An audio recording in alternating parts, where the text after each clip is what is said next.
Right now, you're being brainwashed. Now, not by a cult, not by some mysterious villain hiding in the shadows, but by your phone, by your habits, by the things that you choose to consume.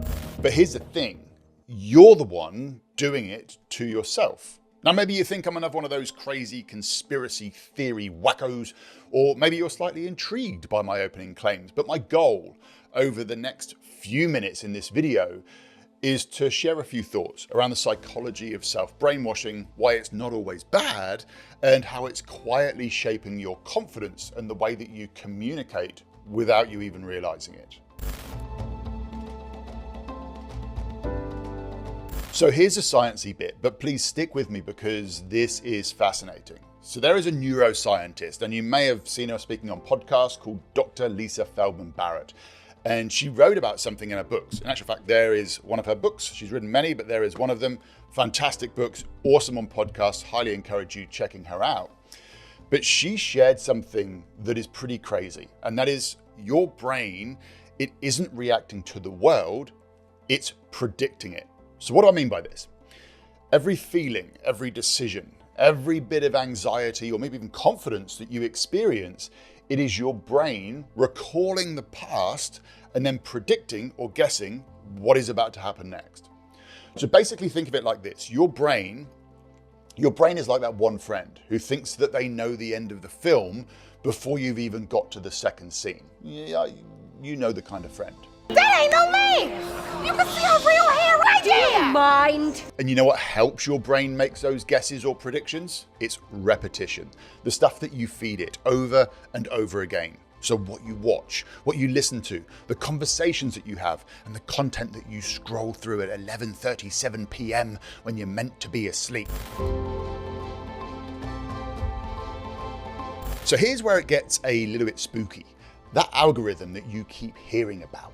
It's basically a master robot mind reading kind of mentalist. It studies your every click, every like that you give on a post, every time you swipe and then you pause. It is studying this all the time, and it knows you better than maybe you even know yourself. It doesn't just guess what you're like, it predicts what is going to keep you hooked.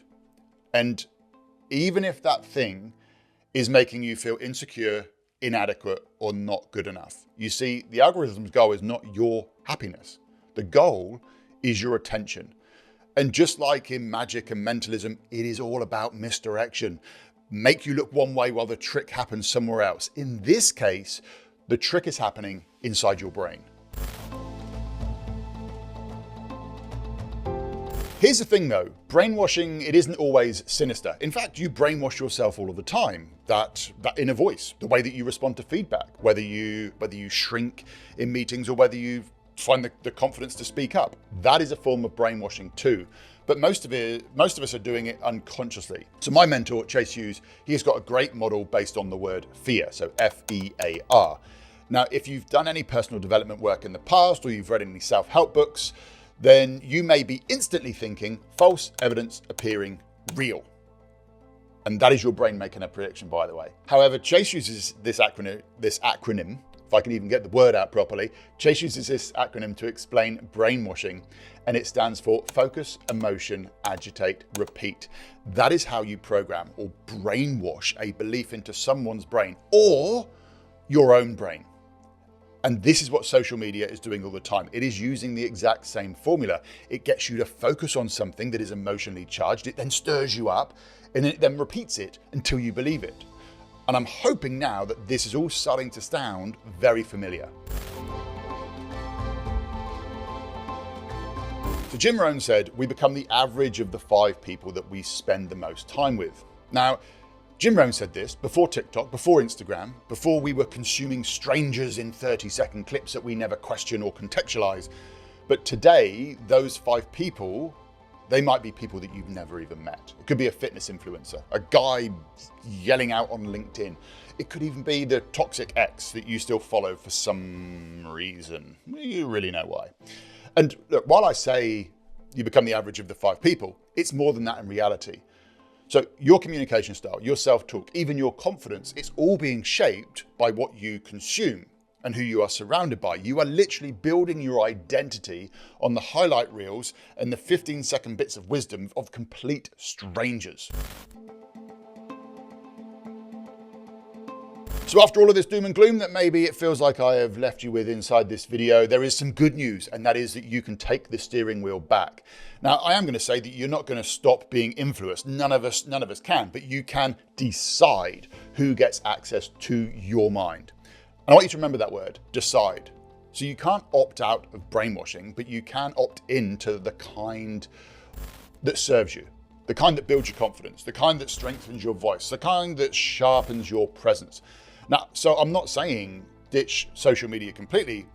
It's about being a conscious consumer of what you allow yourself to feed into your mind. So I want you to think of it like this. Who am I letting speak into my life? Do they inspire confidence, or do they feed comparison? And am I choosing the inputs that will build the output I want? That last question, I think it needs repeating. Am I choosing the inputs that will build the output that I want?